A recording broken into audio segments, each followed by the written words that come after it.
दिसंबर को हिशाम उस्मानी वगैरह की जो पिटीशन थी उसमें जब हियरिंग शुरू हुई तो सीनियर एडवोकेट अंतुरकर साहब ने सबसे पहले उसमें पहल करते हुए अपनी बात रखी और अब उन्हीं की बात आगे कंटिन्यू इंशाल्लाह 12 तारीख को होने जा रही है। औरंगाबाद की स्थापनानामा मलिक अंबर रखकर उन्हें गौरवान्वित करें।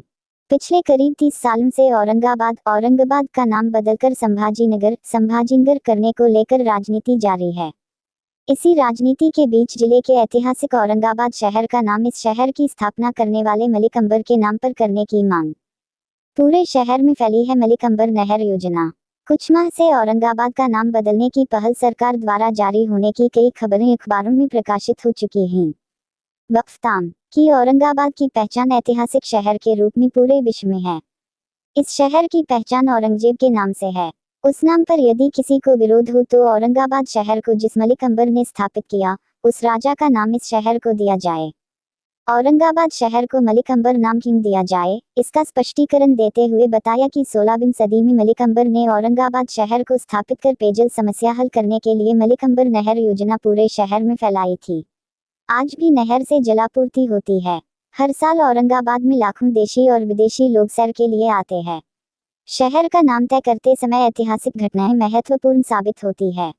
यदि सरकार अगर औरंगाबाद का नाम बदलना चाहती है तो शहर का नाम मलिक अंबर रखकर उन्हें गौरवान्वित करें। औरंगाबाद की स्थापना। एक योद्धा होने के अलावा अंबर एक कुशल शासक भी था। 1610 में मुगलों ने जब अहमदनगर पर कब्जा कर लिया तब अंबर ने सल्तनत के लिए एक नई राजधानी की स्थापना की। इस शहर का नाम था खिरकी औरंगाबाद। इस शहर में मराठाओं समेत 2 लाख से ज्यादा लोग रहने लगे। इस शहर में नहरें आदि बनवाई गई थी। पिल्लई के अनुसार अंबर ने ही औरंगाबाद में जामा मस्जिद और काली मस्जिद बनवाई। औरंगाबाद रीनेमिंग का जो मैटर है आज ऑनरेबल चीफ जस्टिस के डिवीजन बेंच के सामने 2:30 बजे निकला और हिशाम उस्मानी और उनके साथ में एक और पिटिशनर है, उनके जानिब से जो पिटीशन है जिसमें मैं वकालत कर रहा हूं, मेरे साथ आज इसमें तो एडवोकेट खिजर पटेल, हबीब खादरी और मोइन शेख भी है मौजूद।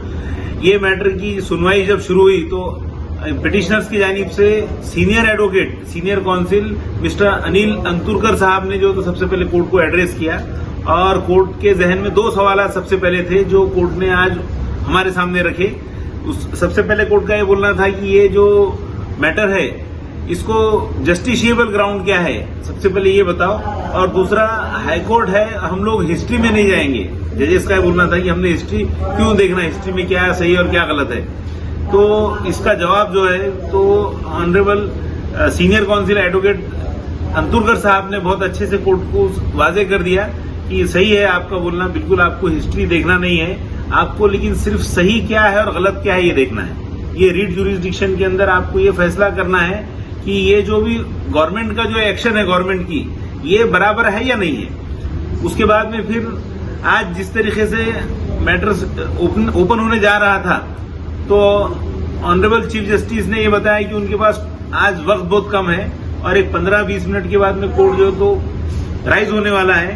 तो इस तरीके से फिर अब इसकी जो अगली सुनवाई है तो कोर्ट ने 12 तारीख को 2:30 बजे रखा है। तो इस तरीके से हम देखते हैं कि ये औरंगाबाद रीनेमिंग का जो मैटर है इसमें सबसे पहला जो आर्गूमेंट हुआ वो यूसुफ मुशारा साहब का हुआ, जिसमें मुश्ताक अहमद और वगैरह ने जो PIL फाइल किए थे उसके आर्गूमेंट चल रहे थे जो कल इख्तिताम पे आए थे। कल यानी 7 दिसंबर को, आज 8 दिसंबर को हिशाम उस्मानी वगैरह की जो पिटीशन थी उसमें जब हियरिंग शुरू हुई तो सीनियर एडवोकेट अंतुरकर साहब ने सबसे पहले उसमें पहल करते हुए अपनी बात रखी और अब उन्हीं की बात आगे कंटिन्यू इंशाल्लाह 12 तारीख को होने जा रही है।